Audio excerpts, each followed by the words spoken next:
बिना रिचार्ज रे केते दिन चलिबो सिम जानी रखंतु एही जिनिस नहले बंद होई जिवो।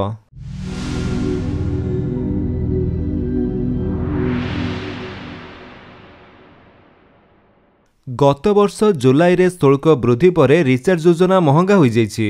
तथापि ट्राइर हस्तक्षेप परे टेलीकॉम कंपनी गुड़िक केवल वॉइस कॉल प्लान प्रचलन करिसंती, किंतु एहा द्वितीय सिम व्यवहार करुथिबा लोकंक पई मध्य महंगा प्रमाणित हेउछि।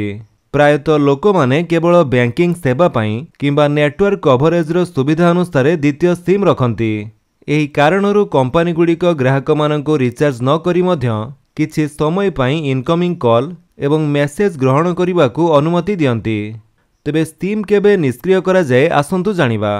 जदि आपण लगातार 90 दिन पई आपणकर सिम व्यवहार करंती नाही, अर्थात कोनोसी कॉल एसएमएस किंबा डाटा व्यवहार करा जाए नाही, तेबे आपणकर नंबर निष्क्रिय होई जिवो। एही नियम समस्त प्रमुख कंपनी जेपरिकी जियो, एयरटेल एवं वीआई पई प्रযোज्य। तेबे बालांस सहित वैधता किपरि वृद्धि पाए? जदि 90 दिन पूर्ण हेबा परे मध्य आपणक अकाउंट रे 20 टंकारु अधिक बालांस बाकी थाए, तेबे टेलीकॉम कंपनी गुड़िक स्वयंचालित भाव में 20 टंका काटी नियंती एवं आपणकर व्यवहार न करिबा अवधि को 30 दिन वृद्धि करंती। एही प्रक्रिया आपणक अकाउंट रो बालांस 20 टंकारु कम हेबा पर्यंत जारी रहे। बालांस सरीगले आपणक नंबर निष्क्रिय होई जाए। देन एबे आसंतु जानिबा किपरि एक निष्क्रिय नंबर को सक्रिय करिवे। जदि आपणकर सिम निष्क्रिय होई जाए, तेबे आपणको एहाको पुनर्बार सक्रिय करिवा पई 15 दिन समय मिलिथाए। एही समय मध्यरे 20 टंका शुल्क देई नंबरटी पुनः सक्रिय करा जाई परिबो।